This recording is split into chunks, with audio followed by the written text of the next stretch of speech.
Michael Ward, Managing Director of Harrods. Over in the European Parliament, there is this consultation that the European Commission has launched this week to do with extending European protection for special brands. At the moment, you can have it for foods and drinks.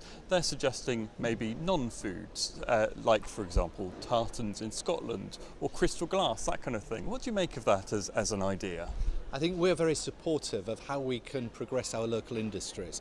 If you walk by Harrods Brompton Road windows today, you'll find the McClellan Scotch in pride of place. And we think it's very important to support local industries. But it's about the really special essence of that brand.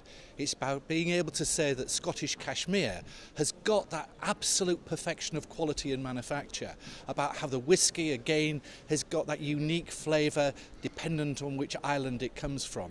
So yes, it's protectionism, but it's the quality of the Scottish products that's important, and Scotland produces some of the finest products that we have. If you can have a mark that brands these products as something special, as in fact this would do, would that help you as a premium retailer market those products and say, look, this is something special, this is something made in Britain that's unique?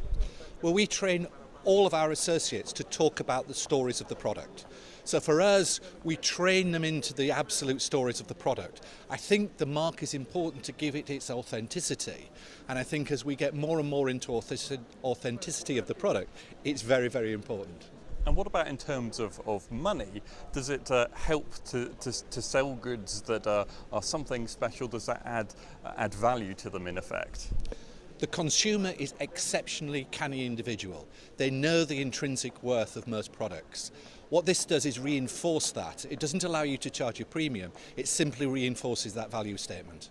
I mean, we're hearing examples like tartan in Scotland, Edinburgh, crystal, all kinds of products, specialty products that could apply also in other parts of the country. In England and Wales, we hear about Nottingham lace, for example. Is there a potential for a revival in these products which really have a long history in many cases? Well, I'm fortunate enough to sit on the board of Walpole, and we have a crafts dissection where we try and really take the very best of British craftsmen.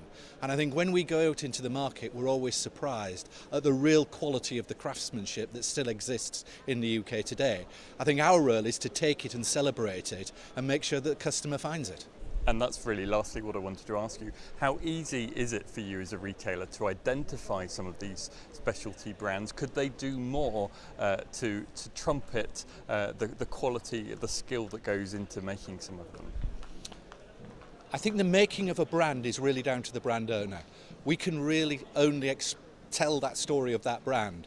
So if the small entrepreneur really wants to push, whether it's a lace or a food product, they've got to start to tell that story themselves. We can only reinforce that story.